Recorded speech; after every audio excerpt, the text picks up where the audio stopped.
Bom dia, boa tarde, boa noite, independente do horário que você for assistir a este vídeo. Espero que seja um vídeo que consiga trazer a vocês a parte anterior a Keynes economista. Então é isso que a gente vai continuar, de certa forma, conversando, porque na aula anterior sobre os fundamentos da economia pós-keynesiana, a gente falou de um monte de coisa que ainda não é estritamente economia, embora ali tivesse mais. Aqui não. Aqui a gente vai falar sobre fundamentos da obra de John Maynard Keynes, e da obra de John Maynard Keynes quer dizer o Keynes antes do economista. E Keynes foi, antes de economista, ele foi filósofo, matemático e também estudioso da probabilidade. Tá? E essas coisas estão todas relacionadas. Porque, no fundo, o que a gente vai conversar hoje é a maneira pela qual Keynes enxergava a epistemologia. O que é isso? Episteme é conhecimento, saber. Epistemologia é, portanto, o estudo do saber. Tá? Então, a gente vai nesses fundamentos da obra de Keynes, né? E aqui é menos pós-keynesiano, é mais Keynes mesmo, assim, nas escrituras. Tá? A gente vai entender um pouco como Keynes enxergava o processo humano de conhecimento. Então, a pergunta que eu tenho que partir aqui é: como é que a gente pensa? Tá? Um monte de sinapses, tá? Bem mineiro, né? Um monte de sinapses, não, sinapses, um monte de sinapses. Não estou perguntando da coisa biológica, tá? Estou perguntando da coisa a posteriori de nós sabermos que as nossas células nervosas têm capacidade de conectarem-se umas às outras, de modo a, com a transmissão de eletricidade ali, criar conhecimento, tá? Mas não é isso. Eu quero entender como é que, dado isso, a gente pensa. Essa é a pergunta. Esse é um fundamento, tá, da obra de Keynes, que é um trocadilho fundamental. Por quê? Porque lá na obra econômica de Keynes a gente vai ver a ação do empresário, da empresária, e essa ação é fundamental para conduzir a dinâmica econômica. Então, nesse sentido, quando aqui estamos falando sobre os fundamentos de Keynes, tá, da perspectiva de Keynes, e nesses fundamentos a gente encontra uma conversa sobre epistemologia. A razão que nós temos para tanto é justamente porque, por meio de entendermos como Keynes concebeu a maneira pela qual nós, seres humanos, pensamos, é a maneira pela qual, lá na teoria geral, o empresário ou o consumidor, mas sobretudo o empresário, a empresária, que são quem fazem a dinâmica econômica, tá? Lá, esse ser humano é igual a este aqui, que hoje falaremos. Então, a pergunta central aqui vou fazer de forma resumida, é claro, tá? Me deem todo o desconto por eu estar usando o pad do mouse hoje, a minha lousa digital não funcionou. A nossa pergunta é pensar. Como? Como é que pensamos? Pois bem, são 3 etapas. O pensamento tem 3 passos na perspectiva de Keynes. O primeiro passo, Keynes vai chamar de entendimento direto. ED, entendimento direto. Por meio de condições inerentes a nós, seres humanos, tá? Nós temos a capacidade de entender algumas coisas. E como esse entendimento vem de coisas que a gente vive, ele é um entendimento direto. Por exemplo, a gente tem capacidade, tá, de compreender significados. O bebê está ali o tempo todo escutando a mãe ou o pai falar: olha, papai, mamãe, vem com a mamãe, vem com o papai. Em algum momento ele vai compreender o conteúdo da palavra mamãe, da palavra vem. Tá? Inclusive, quando a gente está analisando a maneira pela qual o aprendizado acontece, sobretudo de crianças, várias vezes o aprendizado não acontece porque a criança não entende o conceito. Isso não é só na idade infantil, isso é ao longo de toda a vida. A gente não sabe o que aquele conceito significa, a gente não vai entender, tá? A gente não vai compreender o significado dele, óbvio, a gente não sabe o que ele é, e nem aquilo que vem do conceito. Tudo bem? Então, compreensão de significados, compreensão de substantivo, de conteúdo, é uma das formas de entendimento direto. Uma outra forma de entendimento direto é sensação. Tá? Bati na mesinha que estou aqui, justamente para mostrar que nós somos seres que têm sentidos. E a gente pode ver, a gente pode ouvir, a gente fala, a gente sente, e isso nos traz algum entendimento das coisas. Duvidem? Coloquem a mão no fogo, então. Tudo bem? Isto é outro caminho do entendimento direto. Um terceiro caminho do entendimento direto é a percepção que nós temos dos fatos da experiência. Então a gente vai olhando as coisas e vai entendendo, vai sentindo e vai percebendo como essas coisas se relacionam, como essas coisas se encaixam, e isso, portanto, vai formar o segundo passo do conhecimento. Tá? O segundo passo do conhecimento, Keynes denominará de conhecimento direto. Então percebamos, a gente saiu do âmbito do entendimento, que é aquilo que as nossas faculdades humanas nos permite entender de uma forma articulada, e a gente chega no conhecimento. Tá? Então eu vi aquela flama, né, vindo ali, subindo, e botei a mão no fogão, no fogo. Entendi que aquilo ali, pela percepção, me queimava. Entendi também que existe a sensação de queimado. Entendi que aquilo ali é uma coisa que depois eu vou associar a um significado chamado fogo. Tá? Entendi que aquela sopa que eu tomei que estava quente deveria vir do fogo. Esse processo de entendimento gera esse conjunto de coisas que a gente vai conhecendo. Tá? Então isso daqui é um conjunto que Keynes vai chamar, eu vou colocar aqui só a primeira letra, mas um conjunto de premissas. Ele também vai chamar isso de evidências. Tá? São os elementos que nós conhecemos de alguma forma. E esses elementos que nós conhecemos de alguma forma, as formas são entendimento direto, tá? Já deve ter ficado claro, leva-nos, tá, a o terceiro passo do processo de conhecimento, que é o conhecimento C, portanto, I, que é o conhecimento indireto.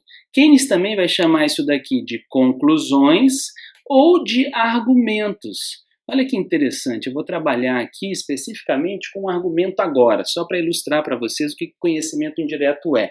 Keynes tá dizendo que a gente soma um monte de premissa, de evidência, de coisa que a gente conhece, para de repente chegar a um argumento. Vejam só, vocês, quando estão fazendo o trabalho de conclusão de curso de vocês, ou quando estão escrevendo alguma forma de relatório, alguma monografia, um trabalho que é de vocês, vocês vão somando premissas, parágrafos, tá? Fazem inclusive, pensem no livro, fazem capítulos, fazem seções, são as premissas.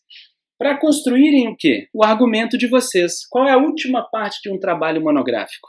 A conclusão. Tá? Para vocês chegarem à conclusão, vocês estão concluindo os argumentos de vocês, estão concluindo o conhecimento indireto que vocês querem trazer ao comporem aquele trabalho. Portanto, percebam como essa lógica do conhecimento é uma lógica tangível na nossa vida. Tudo bem? Quando a gente fala para alguém que não viu uma série, não vou dar spoiler, é não chegar à conclusão do que a série é. É deixar que a pessoa, com as premissas que possui, né, vá assistindo e vá compreendendo qual é o argumento da série. Vocês já devem ter ouvido falar diversas vezes que filmes, roteiros têm argumento, tem tudo, tem. É o sentido. Tá? E esse processo é o processo de conhecimento, trazendo agora de volta para a teoria epistemológica de Keynes, essa que nos importa, o conhecimento indireto é aquele que nós chegamos partindo das coisas que a gente conhece, isto é, o conhecimento direto. Então, estes são os 3 passos do processo de conhecimento. Tudo bem? Agora tem algumas coisas nesse caminho. Bem, a gente sai do conhecimento direto e chega no conhecimento indireto por um caminho, claro que é um caminho lógico. Tá? O que é lógica? É o que leva ao quê? Tudo bem? Quando vocês escutam coisas que não fazem sentido para vocês, ou palavras que não se encaixam, ou inclusive palavras que se encaixam de forma diferente, tá? Nós por exemplo, isso não faz sentido. Vocês sabem que está errado, porque aquilo ali infringiu alguma lógica que nós estamos acostumados. Nesse caso, a concordância gramatical da língua portuguesa com nós Tudo bem? Na linguagem formal, é claro. Tá? Então, a lógica é o que nos permite caminhar aqui. Mas não é com a lógica que eu vou preocupar agora. Eu vou preocupar agora é com a novidade que Keynes traz na teoria da probabilidade dele, né? A teoria da probabilidade de Keynes não é a teoria da probabilidade frequencista.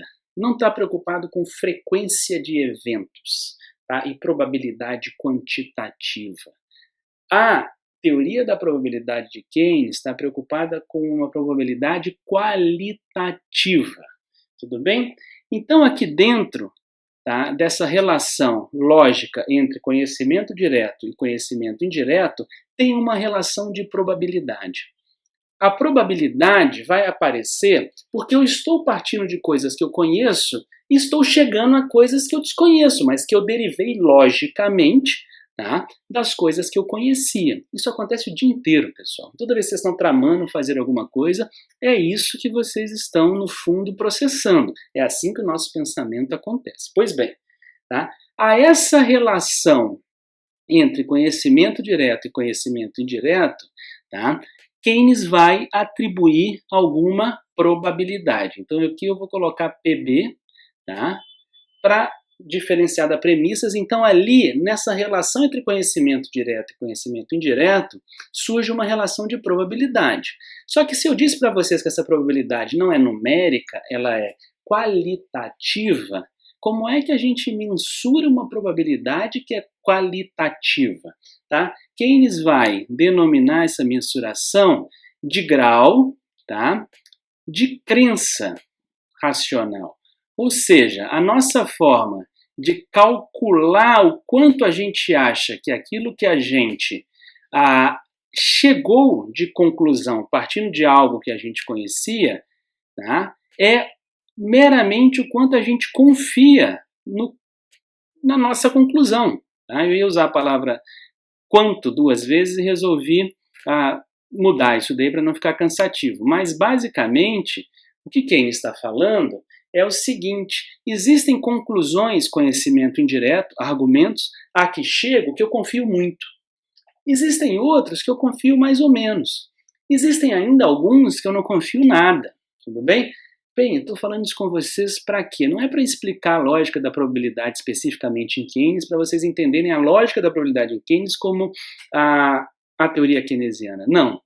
É porque aqui, se eu sou um empresário, por exemplo, eu olho o Brasil neste agosto de 2020, eu enxergo que a política econômica está bem errática, tá? Eu enxergo que há uma tensão política muito grande. Um dia o Senado veta uma coisa, a Câmara vai lá e tira o veto, não, o Senado veta não, o Senado derruba um veto, a Câmara vai lá e coloca o veto novamente.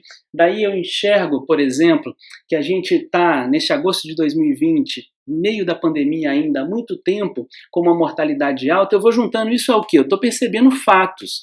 Isso daqui, em última instância, é conhecimento direto. Então, qual que vai ser a minha conclusão? Bem, economicamente o Brasil não vai bem. Então, esta é a minha conclusão. E qual é o meu grau de crença nessa conclusão? Bem, eu, hoje, olhando para o país, meu grau de crença é grande. Lá na teoria geral, Keynes vai chamar esse grau de crença de outro nome, estado de confiança. Tá? Mas o importante é vocês perceberem que nesse processo que está colocado aqui em tela, Keynes não está só exclusivamente falando de como eu, você, ele, tá, pensa. Ele está falando de como todos os seres humanos o fazem. E quando ele está falando isso, é claro que o empresário, que é um ser humano e que é a peça central lá na teoria geral, também assim pensará. Porque é o seguinte, imaginem, entre, tá, o raciocínio direto, o conhecimento direto aqui e o conhecimento indireto aqui, se, tá, eu estou partindo de alguma coisa para chegar a outra, é bem provável que essa outra coisa que eu estou chegando seja meramente, tá, uma expectativa.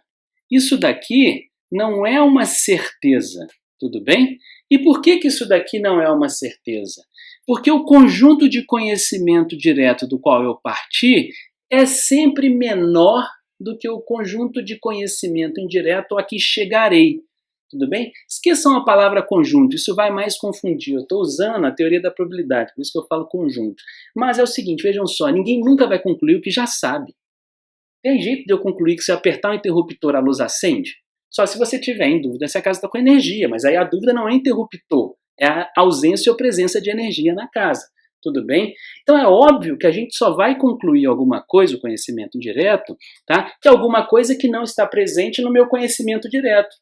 Tudo bem? Então, quando eu estou planejando, por exemplo, um investimento, eu tenho um monte de informações. Qual é o salário mínimo vigente, qual é a política econômica vigente, qual é o nível do dólar, qual é o preço da energia, qual é o preço do combustível, qual é o nível de o nível de capacidade utilizada de determinado setor, tá? Qual é o custo de logística de determinado setor. Agora, eu nunca vou, a partir desse conhecimento direto, ter certeza de que haverá compra pelo produto que eu farei. Isto é uma conclusão que eu estou chegando, é um argumento, vai dar certo. Cheguei a esse argumento, a essa conclusão. Mas isto, tá, é um conhecimento que eu ainda não sei se vai dar certo ou não. A gente não testou, ele não chegou. Se eu estou falando de investimento, é só o futuro que trará. Logo, o conhecimento indireto, tá, ele sempre implica alguma parcela de eu estar esperando aquilo ali. Tudo bem? E a razão para isso é que nós partimos de um conjunto de conhecimento direto, de elementos ali dentro, de premissas, que é inferior, que não contém, por isso que é inferior, não contém a conclusão a que nós chegamos. Logo, tá, se o processo parte de um conjunto menor do que se chegará em termos de conhecimento, e esse a que se chegará ainda precisará talvez de algum tempo para se confirmar certo ou errado, tá? Nós temos um caminho que é naturalmente, pelo próprio processo, tá, partir de particulares para chegar a uma coisa maior do que o particular, que chamaremos de geral. Esse processo no qual a gente parte de elementos particulares para chegar a alguma coisa que é mais geral do que o particular, só para ficar didático, é um processo de indução. Tudo bem? A indução é o método do conhecimento. Tá? O que é método? É a forma pela qual o sujeito, eu que quero conhecer, e o objeto, aquilo que eu quero conhecer, se encontram. O que a gente está falando? De pensamento. Como é que a gente conhece as coisas? Pensando. Qual é o método de pensamento normal dos seres humanos na perspectiva de Keynes? Diga-se de passagem, é a mesma que eu acredito. Tá? É a indução. O que é a indução? Tá? Partir do particular para o geral. Conjunto de conhecimento direto, os meus particulares. Conjunto do conhecimento indireto, as minhas conclusões, os meus argumentos ao longo da vida. Tá? Não é uma coisa só, o dia inteiro fazendo isso. O que é isso? Tá? Os gerais a que chego a partir desses particulares. Qual é o método do conhecimento que vai dos particulares para o geral? Indução. E o que a indução necessariamente traz consigo? A indução necessariamente traz consigo a incerteza. Por quê? Porque o conjunto a que eu chego de conhecimento é sempre menor, tá? É sempre maior do que o conjunto de conhecimento direto do qual eu partir. Tudo bem? Partir não, eu partir. Tudo bem? Vejam, se é assim, por que a gente toma determinada conclusão? Por causa disso, por causa do grau de crença que eu tenho naquilo que estou concluindo. E quando eu tenho um grau de crença que é muito restrito, é muito baixo, ou melhor, vamos trocar, vamos botar um correto. Quando eu desconfio da minha conclusão, eu não vou assumi-la, eu vou tomá-la, tá, como uma conclusão errada. Ou quando eu estou falando do investimento, por exemplo, se eu acho que cheguei à conclusão de que o negócio é bom, tá, mas eu não confio nessa conclusão que cheguei, eu acho que ainda não tenho os elementos do conhecimento direto suficientes, eu não tomo essa conclusão. Tá? Eu não tomo investimento. Estou usando a epistemologia e estou usando a vida prática aqui para falar com vocês, por isso que dá essa misturada, mas a misturada é boa. Minha intenção é justamente fazer essa misturada na cabeça de vocês, para vocês entenderem o processo a partir das questões. Tudo bem? Então, no fundo, todo esse processo aqui de estruturação do caminho do conhecimento que a Keynes apresenta, no fundo, vou usar a palavra de novo, tá? É a maneira pela qual Keynes acredita que nós, seres humanos como um todo, pensamos. Então, saindo aqui da epistemologia per se e caminhando lá para o investimento, lá na teoria geral, a gente vai chegar lá, é por isso que aqui tá, a gente está passando por essas questões. Se eu somo um conjunto bom de evidências de premissas, de que agora é um momento ótimo para eu fazer um investimento, eu farei esse investimento. Tá? Keynes vai dizer que a indução, enquanto método, tem duas formas. Tá? Uma forma, Keynes vai chamar de indução pura. Tá? A indução pura, para Keynes, nada mais é do que somarem-se evidências particulares. Né? Então, somam-se várias evidências particulares, vários exemplos, várias experiências, vários testes empíricos de laboratório, e isso vai somando a conhecimento direto. Né? Por outro lado, outra forma que eu tenho de acumular particulares ou conhecimento direto é aquilo que Keynes vai chamar de analogia. Tudo bem? Então, analogia para Keynes é, como é para qualquer pessoa, a comparação entre objetos. Então, aqui o que Keynes está dizendo é que pega-se um objeto, por exemplo, a caneta, tá, do meu dispositivo de luz eletrônica. E eu comparo a caneta com o celular. O que isso daqui tem a ver? O que esse objeto particular tem a ver com esse objeto particular? Absolutamente nada. Logo, eu já sei que essa caneta não é um celular, mas são particulares, né? Só que eu estou concluindo agora que toda caneta, sim, não é um celular. Vai que um dia aparece uma que seja, tudo bem? Então, isso daqui é a analogia, é a comparação de objetos. Eu posso fazer a comparação para achar semelhança, analogia positiva, e posso fazer a comparação para achar dessemelhança, analogia negativa. O que importa é que somando-se, tá, a indução pura com a analogia, nós temos o método indutivo, e esse é o método do raciocínio. E se é o método do raciocínio, se os seres humanos assim pensam, é claro que, em geral, quando Keynes for teorizar sua teoria, ele vai fazer de forma muito indutiva. O que permite discussões mais de nível abstrato dentro da indução? Tá? O que permite argumentos mais abstratos é a analogia. Tudo bem? Ela vai me permitir fazer com que eu compare uma proposição abstrata com outra proposição abstrata. A gente vai ver isso lá no capítulo 2 da teoria geral, porque vai ser utilizando a analogia que Keynes vai fazer a grande crítica teórica e lógica à teoria neoclássica, que ele quer colocar por terra lá nos anos 30 e o faz. Tudo bem? Então, a analogia não é só a forma pela qual... Analogia não, a indução. Não é só a indução, tá? Uma forma de nós pensarmos. É também uma forma de Keynes construir a teoria dele.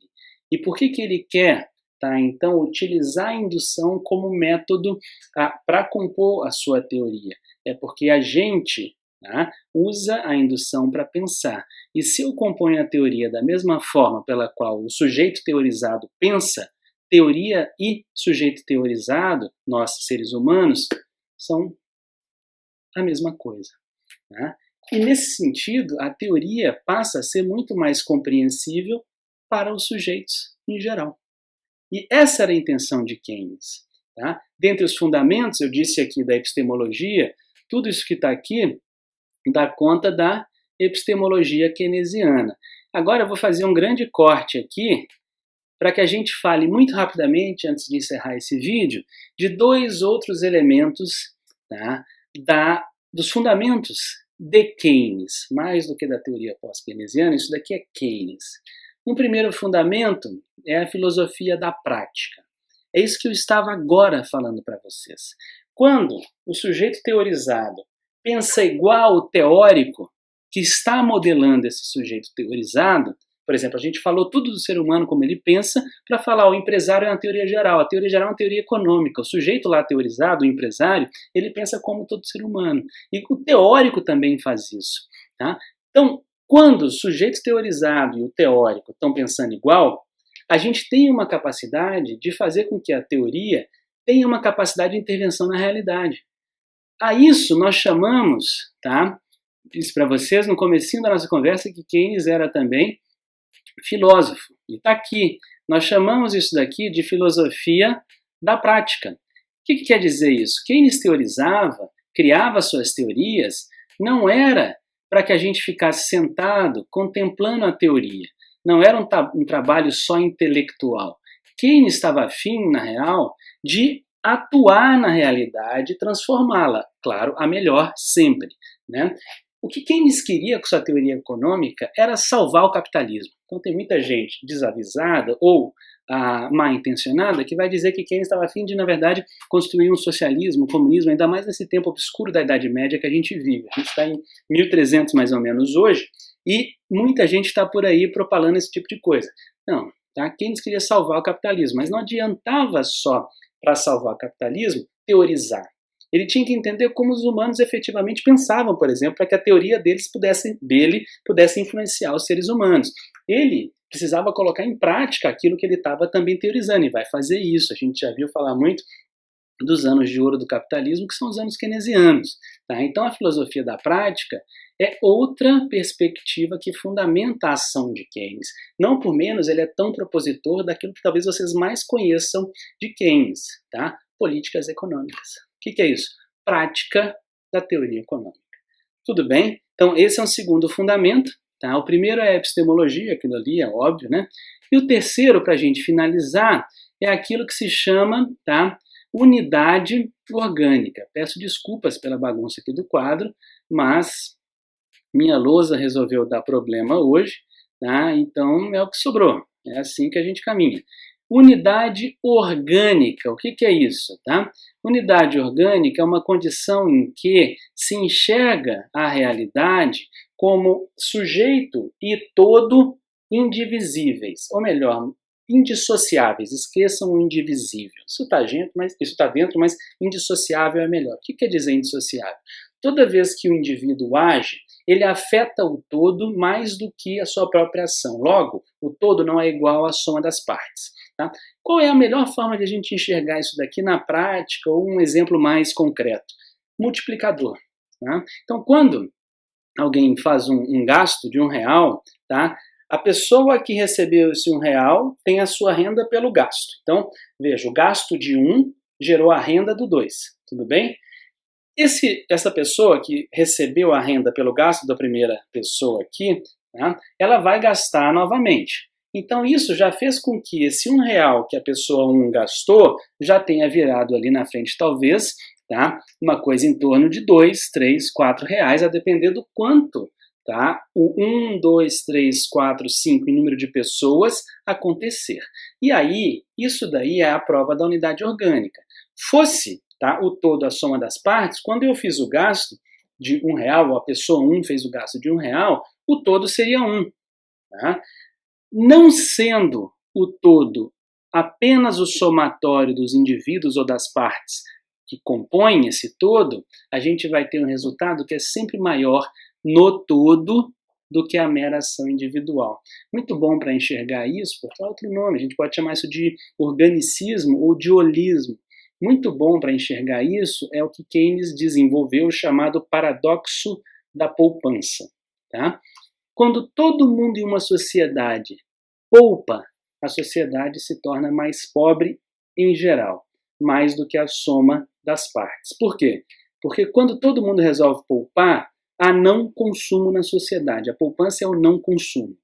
E quando há o não consumo vigorando na sociedade, vários empregos que foram gerados para produzir aqueles bens e serviços que foram não consumidos pelas poupanças individuais, aqueles empregos que antes existiam serão eliminados. E assim, essas pessoas perdem a renda mais do que as poupanças individuais que geraram, em última instância, a eliminação daqueles empregos. E assim a sociedade inteira produz mais, porque a sociedade agora está com uma capacidade produtiva ociosa maior, seja em termos de trabalho, seja em termos de capital. E a sociedade, em última instância, vai se tornar mais pobre em um nível maior do que as poupanças individuais feitas anteriormente. É o paradoxo da parcimônia, o paradoxo da poupança. Tudo bem? O resultado final é um todo muito mais afetado do que a soma das partes. É isso, tá? Espero que esses fundamentos tenham sido compreensíveis. A gente vai falar sobre eles em vários momentos, tá? Mas sobretudo o quesito epistemologia, como nós pensamos, é fundamental, porque vocês perceberão, tá, que o empresário keynesiano assim também o pensa. E lá, quando nós estivermos falando do empresário keynesiano, vocês verão em muito a gente falar, tá, sobre expectativa. E existe expectativa porque necessariamente existe incerteza.